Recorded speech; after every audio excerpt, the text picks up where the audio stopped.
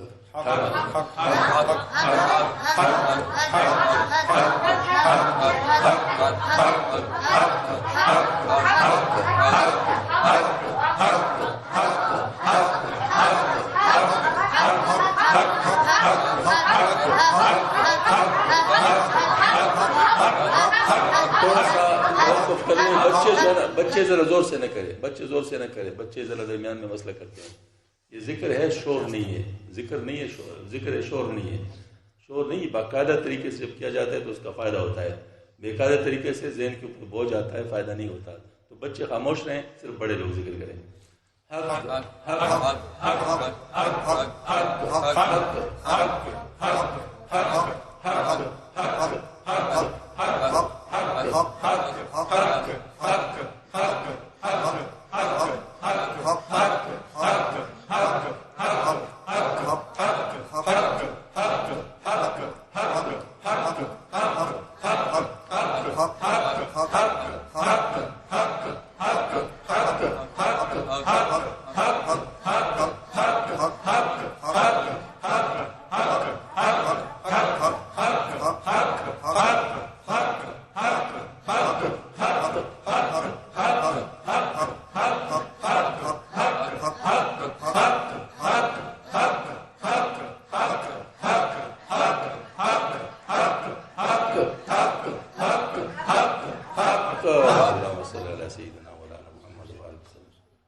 سیدنا مولانا محمد وبارک وسلم یہ بچوں سے میں کہتا ہوں ماشاءاللہ آپ لوگ ماشاءاللہ بہت اچھا کر رہے تھے ذکر کر رہے تھے لیکن سیکھ کر کرنا ہوتا ہے انشاءاللہ آپ بڑے ہو جائیں گے تو سیکھ کے کریں گے بلکہ اس وقت ہم کہیں گے ذکر کرو اس وقت صرف آپ لوگ اس لیے روکا تھا کہ باقی بڑوں کا ذکر خراب نہ ہو کیونکہ شور کرنے سے دماغ تک جاتا ہے شور جو ہے نا مطلب ایک اس کا جو اثر نہیں ہوتا یہ تو دل کو متاثر کرنے کی چیز ہے اس کے ذریعے سے دل متاثر ہوتا ہے اللہ جل شانہ ہم سب کو اچھا سے اچھا ذکر کرنے کی توفیق عطا فرمائے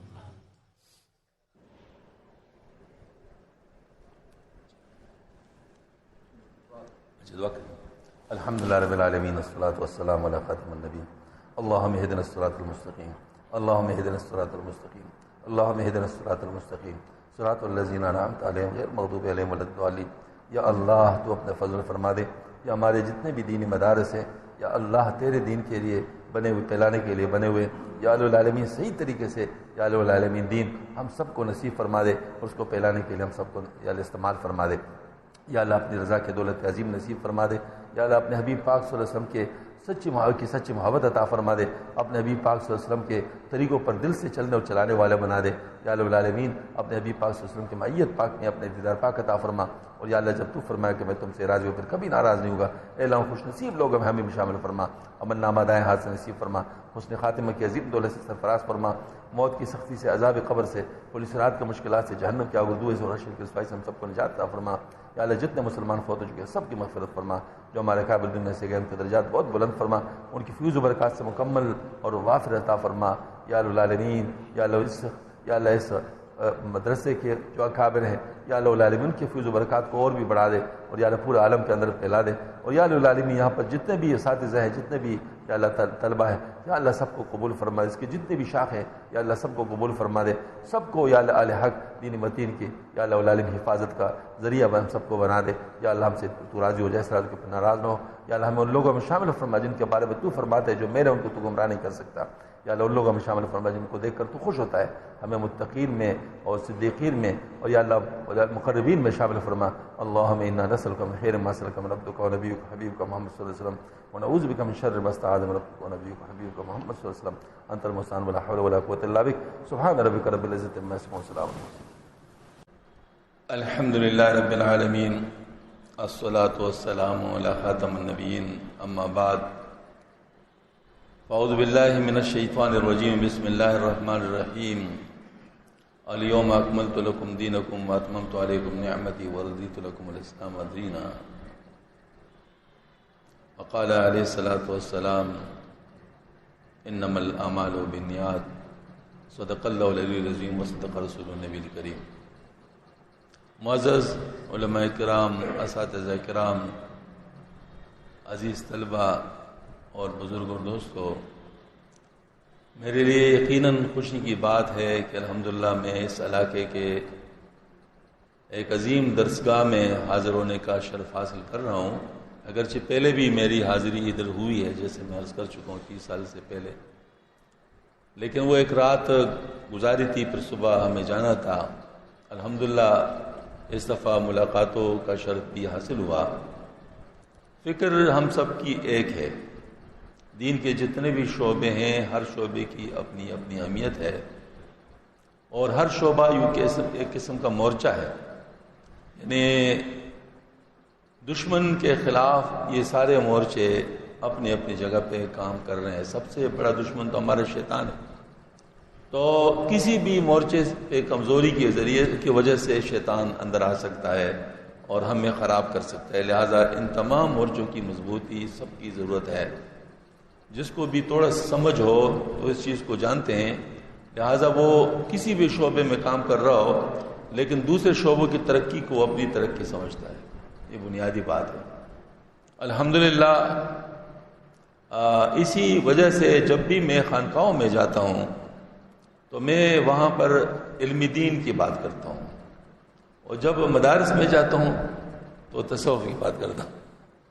اس کو بعض رات سمجھتے ہیں کہ بھئی یہ تو آپ دوسری جگہ پر اس طرح نہیں.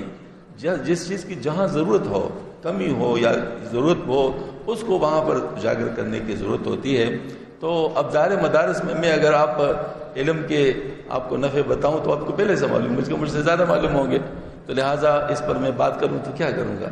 اور اگر میں خانقاہوں میں ذکر کی فضیلت بیان کروں تو ماشاءاللہ ان کو مجھ سے زیادہ پتہ ہوگا، تو وہاں پر میں اس پر کیا بات کروں. لیکن دونوں کا جوڑ بہت ضروری ہے. میں اکثر عرض کرتے رہتا ہوں مثلث ہے، ایک مثلث. یہ مثلث جب تک مضبوط ہوگا اس وقت تک دین مضبوط ہوگا. وہ ایک ہے مدرسہ، دوسرے خانقاہ اور تیسرے مسجد. یہ مثلث جب تک مضبوط ہوگا تو پھر سارا دین مضبوط ہوگا. یہ ہے بیرونی مثلث. ایک اندرونی مثلث بھی ہے. ایک انسان کے اندر کا مثلث ہے، ایک باہر کا مثلث ہے. تو اندر کا جو مثلث ہے وہ ہے ایک دل ہے، اور ایک ہمارا نفس ہے، اور ایک ہماری عقل ہے.